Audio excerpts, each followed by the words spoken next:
Pues me toca compartir hoy la última porción de Mateo. Mateo 12, los últimos versículos de Mateo, que es del 43 al 50, que les tengo que ser sinceros, durante todo el repaso de la semana me costaba hilar un poco los primeros 3 versículos del 43 al 45 y después del 46 al 50. Y justamente platicando con el pastor y con Raúl, pudieron aclarar un poco mi mente, pero antes de orar, porque vean que todos dicen, vamos a orar, ¿no? Los pastores, vamos a orar. Quiero que nada más dar una pequeña introducción a lo que es Mateo y los versículos y capítulos que hemos visto durante todo este recorrido. Mateo enfocado en demostrar que Jesús es el Mesías a través de las profecías y de estas experiencias sobrenaturales que han sido los milagros, ¿no? Y el capítulo 12 particularmente describe esta oposición a Jesús por parte de los religiosos judíos que eran, los fariseos, ¿no? Y que venían desde el capítulo 11 en aumento de esa oposición. Y esa oposición, particularmente los fariseos, era por las reglas que ellos habían puesto, esas reglas ceremoniales, estos legalismos tan elaborados, con su corazón endurecido, con su orgullo que no les permitía ver a Jesús como el Hijo de Dios. Su religiosidad los tenía perdidos a los fariseos. Por eso en los próximos 3 versículos, Jesús, en una de sus maneras favoritas de hablar, que eran las parábolas, ¿no? Estas alegorías, les habla a esta generación perversa, a esta generación malvada, que curiosamente eran los líderes religiosos. Ahora sí, dicen los pastores, ¿me acompañan a orar? Vamos a orar. Señor, gracias por este día. Gracias por la oportunidad que nos permites de estar hoy juntos alrededor del texto de Mateo, Señor. Sé tú quien nos hables a través de tu palabra. Sé tú que pongas tus palabras en mi boca, Señor, y que nos alumbres el corazón a través de este texto. En el nombre de Jesús, amén. Bueno, tengo también que reconocer, no sé si alguien, ahorita que entremos al texto, en algún momento de su vida cristiana, escuchó el 43 y 45 y le aterrorizó, como a mí en su momento me aterrorizó, porque me acompañan a leer Mateo 12, 43, 45, y estos últimos versículos hablan de la familia de Dios, ¿no? ¿Quién es la familia de Dios?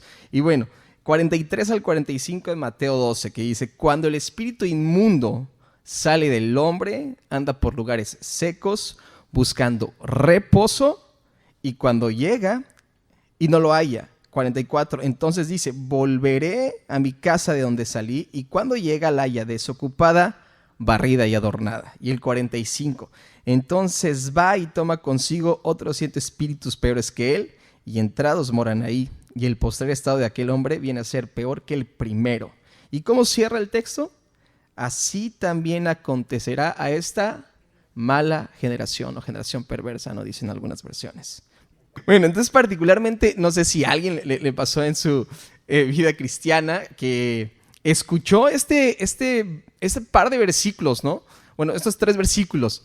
Y yo recuerdo cuando los escuchaba, pues, y en mis momentos oscuros y de malas decisiones, después de arrepentirme y caer, como dice la canción, tropezar con la misma piedra, pensaba, híjole, ¿y ahora qué? ¿Cuántos espíritus tendré, no?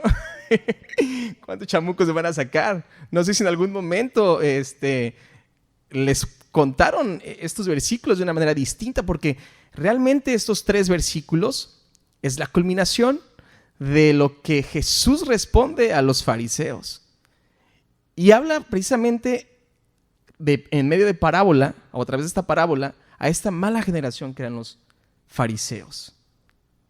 Y el contexto de este versículo no es un tema del mundo espiritual, para estudiar los demonios y demás. No, Jesús utiliza esta parábola para ilustrar el rechazo que había tenido estos líderes religiosos hacia él. Por eso al final del versículo Y así acontecerá esta perversa generación, mala generación. ¿Y quién es esta mala generación? Bien lo dijimos, es los fariseos, ¿no? Los judíos, esos líderes religiosos.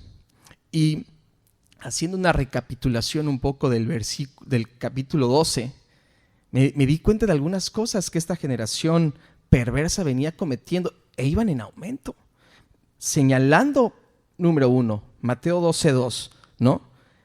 Viendo a los fariseos le dijeron: he aquí, tus discípulos lo que están haciendo no es lícito en el día de reposo. Señalando a Jesús, acusándolo, iba en aumento. En Mateo 12:10, ¿no? Dice: y aquí había ahí uno que tenía seca mano y preguntaron a Jesús para acusarle: ¿es lícito sanar en el día de reposo? Y vemos que de señalarlo lo acusan. Y después en Mateo 12:14 intentan destruir a Jesús. Y salidos los fariseos tuvieron consejo contra Jesús para destruirle. Y viene la parte todavía un poco más arriba, ¿no? En aumento este rechazo a Jesús, en donde Mateo 12:22 al 24 dice: entonces fue traído a él un endemoniado, ciego y mudo, y le sanó de tal manera que el ciego y mudo veía y hablaba. Y toda la gente estaba atónita y decía: ¿será aquel el hijo de David? Mas los fariseos al oírlo decían: este no echa fuera a los demonios, sino por Belcebú, príncipe de los demonios. La incredulidad de los fariseos. Y esta esencia del pecado de los fariseos, particularmente en este texto, imagínense atribuirle una obra de Dios a Satanás. El corazón contaminado de los fariseos, 100% de piedra. Llamar falso a lo que es verdadero, oscuro a lo que es la luz. Los fariseos no podían negar definitivamente el poder de Jesús. Definitivamente a través de los milagros que hacía. Yo, bueno, no sé si los milagros no me ha tocado ver. A mí un milagro de tal magnitud de que venga una persona tal vez ciega y sorda y sea sanada, ¿no? Pero en aquel entonces me imagino que si hoy nos toca ver algo sería sorprendente. Me imagino que en aquellos años también sería sorprendente. Fue sorprendente. Y aún así los fariseos decidieron cambiar la verdad por la mentira. Y aquí, deteniéndome un poco en esta parte, pensaba, a ver, pues así fariseo, creo que no soy tanto, ¿verdad? Pero alguna vez, reflexionando, he pensado algo similar con alguna persona, con alguna situación que me ha llevado a dudar de que fue obra de Dios.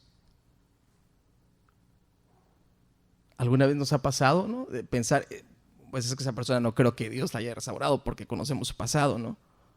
O alguna situación similar, digan, pues no, pues como que sí, como que no, pues quién sabe qué fue, ¿no? Y así actuaban los fariseos. En el versículo 12, 22 a 24. Esos líderes religiosos que no tenían fe. Por eso le pedían a Jesús, bueno, a ver, otra señal. Es en el versículo 39, donde Jesús empieza con toda esta respuesta para culminar con esta parábola del 43 al 45, ¿no? Porque eran personas, líderes, que no tenían fe en su corazón y solamente buscaban una respuesta para escudar su incredulidad. Y justamente, ¿qué nos dice Hebreos 11:6? Pero sin fe es imposible agradar a Dios. Su religiosidad los tenía perdidos. Por eso Jesús en el versículo 7 dice: lo que pido de ustedes es misericordia, no sacrificios. Porque en ese entonces el sistema sacrificial que utilizaban los fariseos para demostrar la severidad del pecado y el deseo divino de aceptar la comunión de los pecadores con él. Era una forma de demostrar, ¿no? Pero ¿qué sucedía? Se convirtió en un rito vacío. Un rito que ya no tenía arrepentimiento, que no tenía fe. Una carga, era una farsa, una verdadera barrera para tener una relación con Dios. Nuevamente, su religiosidad los tenía perdidos. Y ese texto, lo que acabamos de conversar del 43 al 45, es un arrepentimiento. Eso es una parábola de arrepentimiento tal vez, ¿no? Arrepentíos, decía el Señor en Mateo 4:17, porque el reino de los cielos se ha acercado. Entonces, en este contexto, vemos que del 43 al 45 el espíritu inmundo que sale del hombre y encuentra la casa vacía y demás, no tiene nada que ver con los espíritus. Tiene que ver con el actuar y el vivir de esos líderes religiosos. O sea, su religiosidad que no les permitía reconocer a Jesús como el Hijo de Dios. Esos hombres perversos, como dice el 43 y 45, que limpiaron la casa, pero no la ocuparon. No la ocuparon con la presencia del Mesías. No la ocuparon con la obediencia de la fe, sino que venían rechazando todo tipo de testimonio que Jesús hacía, que Jesús decía. Qué bueno, aquí hago una pregunta, qué bueno puede suceder a alguien que deliberadamente y a sabiendas rechaza el amor y la gracia de Dios en Jesucristo. ¿Qué de bueno le puede suceder a esa persona?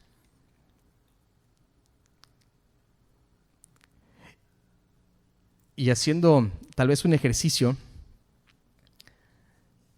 de lo que hemos platicado de estos momentos de los fariseos en el capítulo 12, señalando, acusando, vemos cómo va un poco en aumento este rechazo hacia Jesús, ¿no?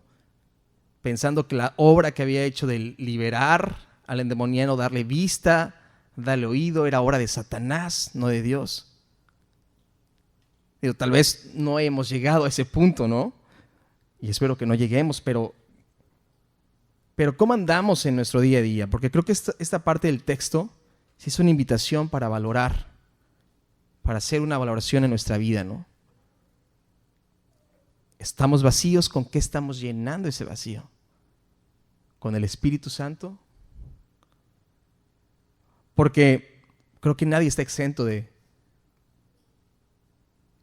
poder caer en los pasos de estos fariseos, ¿no? Tal vez no en gran escala, pero ¿qué tal el día a día con la mentira?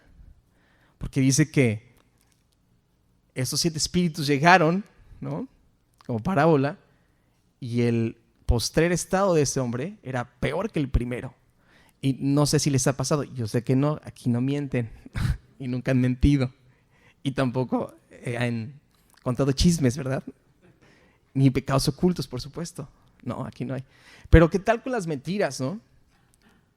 Cuando uno miente, empieza con pues una chiquita, ¿no? En este corazón corrupto, ¿no? En este cuerpo de maldad, en alguna vez que nos hemos desviado o no hemos estado alineados, mentimos poquito y después mentimos un poquito más y después hace costumbre y de repente hay unas mentiras que dices, ay, hasta yo me la creo, que parecen más verdades, ¿no? Y así va un aumento en nuestra maldad. Igual con los chismes, y tal vez no son estos ejemplos como los fariseos, pero si le damos oportunidad al enemigo que entre en nuestra casa, que le encuentre arreglada, vacía, en lugar de arreglada, que le encuentre habitada y le damos oportunidad que llegue a nuestro corazón, en lugar de darle oportunidad a Jesús de que llene ese vacío, de que sea Él que nos llene con su bien. Pero hay algo interesante justamente del 45 en adelante, que es donde no podía hilar yo la conversación, porque dije, a ver, ¿qué rayos?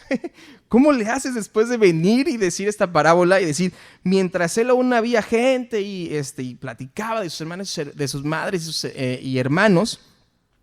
Dije, a ver, ¿qué idea puede haber aquí? ¿Qué declaro?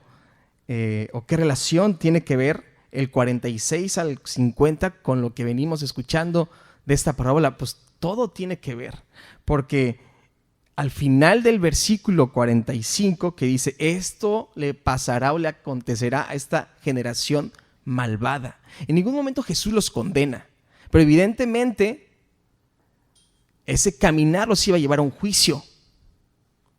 Y Jesús, a partir del 46, extiende una invitación, yo creo que inclusive para los líderes que estaban ahí, o para la gente que había escuchado, para la gente que posiblemente dudaba de Jesús. Y aquí es donde la maravillosa obra de Dios y su gracia nos invita a cada uno a ser parte de su familia. ¿Cómo? Acompáñenme a leer el 46. Dice, mientras él aún hablaba a la gente, he aquí su madre y sus hermanos estaban afuera y le querían hablar.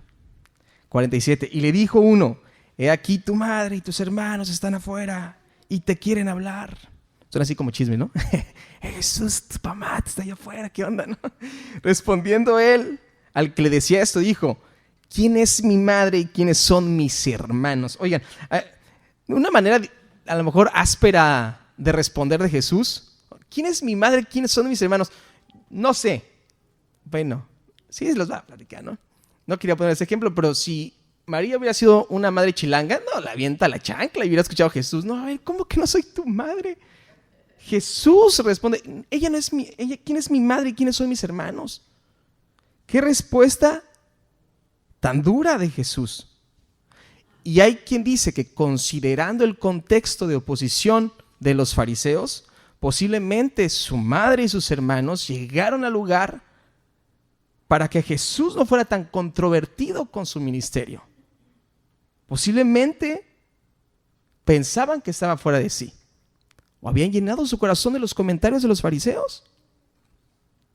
Y la respuesta de Jesús acerca de su madre fue dura, pero el apóstol Juan registra en el Evangelio que dice, ni aún sus hermanos creían en él.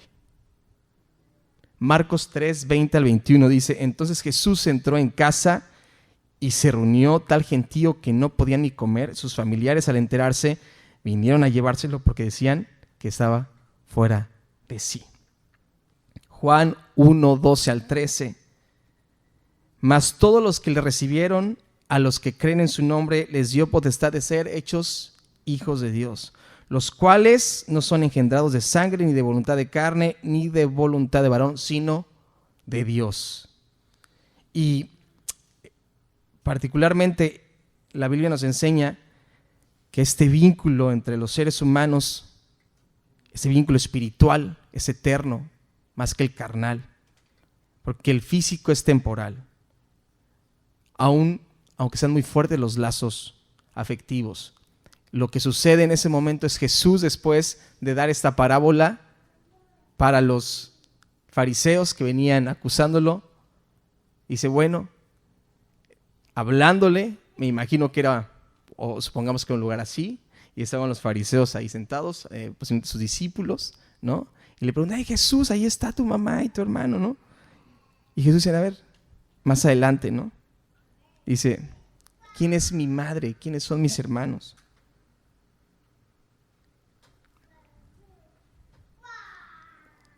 En el versículo 49, 50, dice que extendió su mano hacia sus discípulos después de decir, ¿quién es mi madre?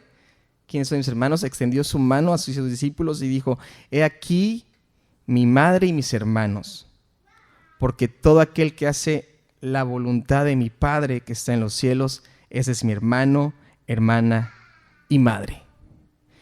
Y aquí Jesús en esta respuesta dice, porque el que hace la voluntad de mi Padre, pues le está diciendo nuevamente a los religiosos, yo soy el Hijo de Dios, ¿no? Yo soy el Hijo de Dios, y aún no lo crees.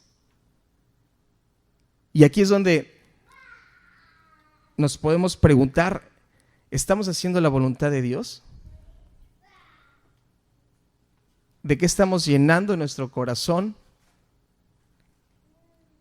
Que tal vez solo estamos viviendo una religiosidad como los fariseos y no estamos siendo parte de la familia de Dios. Porque si alguien dice que cree, pero no obedece a Dios, entonces no refleja el ser parte de la familia de Dios. Nos engañamos a sí mismos. Terminamos alejando a Dios por la eternidad. El que ama a Jesús, dice, obedece sus mandamientos. Y la verdadera familia de Dios son aquellos que permanecen en su palabra. Son aquellos que hacen la voluntad de Dios. Y esta invitación de Jesús, cuando extiende su mano hacia los discípulos, dice, aquí mis hermanos y mis hermanas y mi madre, porque todo aquel que hace la voluntad de mi Padre es considerado mi familia. Y es una invitación no como oferta, Porque aquí ya lleva una responsabilidad por parte de nosotros. Una responsabilidad de hacer su voluntad. Y la voluntad de Dios, bueno, lo hemos leído, ¿no? En muchos versículos. La voluntad de Dios es el arrepentimiento y la fe en aquel que el Padre envió. Juan 6, 39, 40. Y mi Padre quiere estar seguros de que no se perderá ninguno de los que Él eligió para ser mis seguidores. Cuando llegue el fin del mundo, haré que mis seguidores que hayan muerto vuelvan a vivir, porque mi Padre quiere que todos los que me ven y creen en mí, que soy su Hijo, tengan vida eterna. Y una vez salvos, Dios tiene una voluntad para cada uno de nosotros. ¿Y cuál es esa voluntad?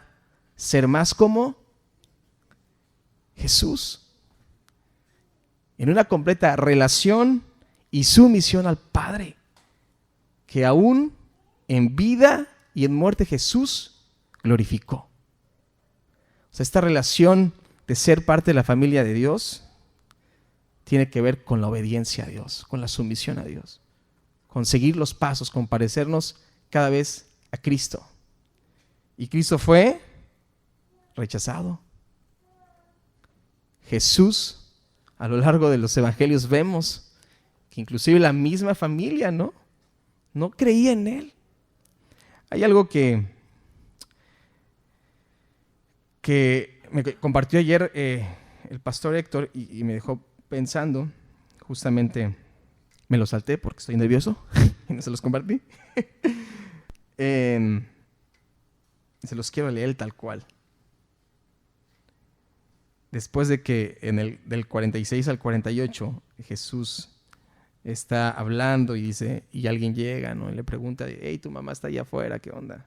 Que ya están los frijoles, que ya te vayas a comer, que te pongas el suéter porque te saliste sin bañar. Te saliste de bañar y no tienes suéter, ¿no? En donde es triste, lo voy a leer tal cual, ¿no? Es triste cuando en casa compartimos con nuestros familiares literalmente todo menos la fe. Eso nos habla de dos reinos en casa, ¿no? De dos proyectos de vida 100% en contra el uno del otro. Cuando en casa no compartimos la fe y convivimos pero sin compartir la misma fe, qué triste, ¿no? Por eso Jesús hace mucha referencia en que la familia espiritual es la que va a perdurar. Y si vemos un poco el llamado de los discípulos, de su familia, ¿cómo fue radical? ¿No? A uno le dijo, hey, pero deja que vaya y entierra a mi papá, no seas gacho, ¿no? Ya que compra ahí el pedacito de tierra, va a dar los últimos agradecimientos. Y no, ven. Después dice, el que ama más a padre, a madre más que a mí, no es digno de mí.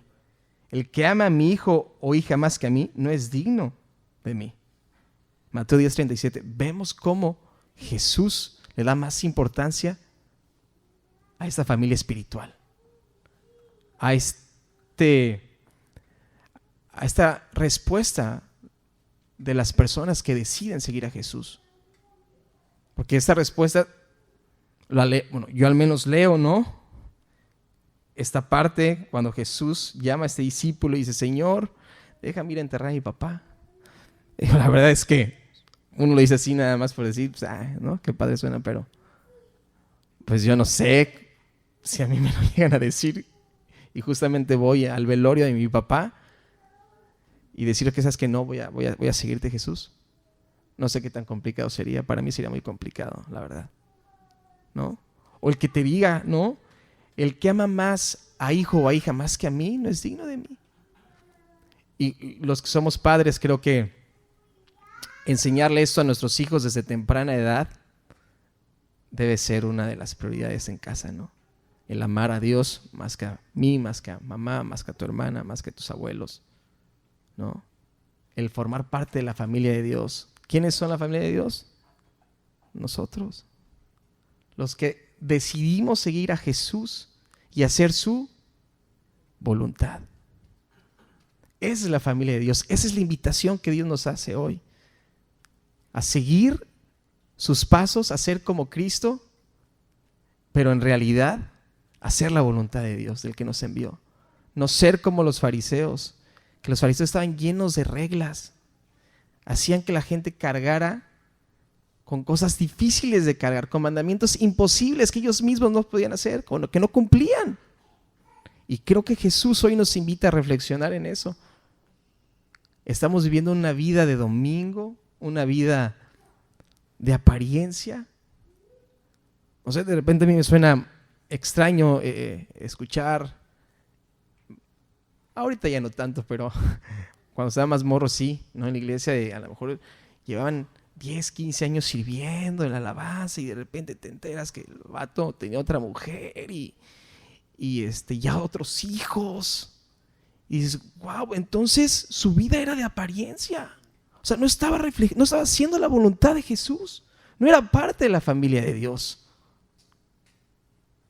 Y Jesús precisamente nos invita a valorar esa parte de con qué estamos llenando nuestro corazón. ¿Estamos siendo parte realmente de la familia de Dios, haciendo su voluntad? ¿O vivimos nada más una religiosidad de venir y del día a día? Pues bueno, ese ya, Jesús, yo me la aviento la chamba entre semana, ¿no? Esa es la reflexión de hoy. Fue muy corta, estaba nervioso. Y pues bueno, familia, cerrar con el capítulo 12 de Mateo sí fue un reto para mí, precisamente por esta relación de los versículos del 42 al 45 y la invitación que Jesús nos hace, ¿no? Pero es una invitación, yo creo que personal, de mucha reflexión de nuestra vida, de cómo estamos viviendo. Si estamos viviendo para Él, si estamos dejando que Él gobierne nuestras vidas realmente. ¿Estamos siendo parte de la familia o no? ¿De corazón o solamente de apariencia? ¿Por qué no cerramos nuestros ojos y hacemos una breve oración para cerrar? Dios, gracias por tu palabra, porque nos invitas a tener una relación contigo, Jesús. Una relación de obediencia, de sumisión a ti, de glorificarte, Padre, en esta vida. Señor, tu palabra es muy clara y nos hablas directo al corazón, de dejar de seguir una religión, dejar de compararnos con alguien más, Señor, y ser vulnerables a tu palabra y a ti, Señor, a lo que tú dices, lo que tú quieres. Y lo que tú quieres es que hagamos tu voluntad. Lo que tú quieres, Dios, es que seamos parte, pero lo más importante, reflejar que somos tu familia. Y entre comunidad, Señor, seguirte a ti. Ayúdanos, Dios, a obedecer los mandamientos, a obedecer tu palabra, a hacer tu voluntad, a arrepentirnos verdaderamente de corazón y que nuestra casa espiritual, Señor, nuestro corazón sea lleno por ti. Ayúdanos a no llenarnos, Señor, de cosas vanas, a no llenarnos de ritos, de ceremonias, de religión. Tú quieres una relación, Señor, con nosotros, y ayúdanos, Padre, a responder a eso todos los días, Señor. No solo los domingos, no solo en las reuniones, Señor, de comunidad, sino todos los días, y reflejar que somos tu familia con los del trabajo, con otros familiares, aún con los vecinos, Señor. Y que por medio de ese reflejo podamos alcanzar, Señor, a estos hijos tuyos perdidos. Te damos muchas gracias en el nombre de Jesús. Amén.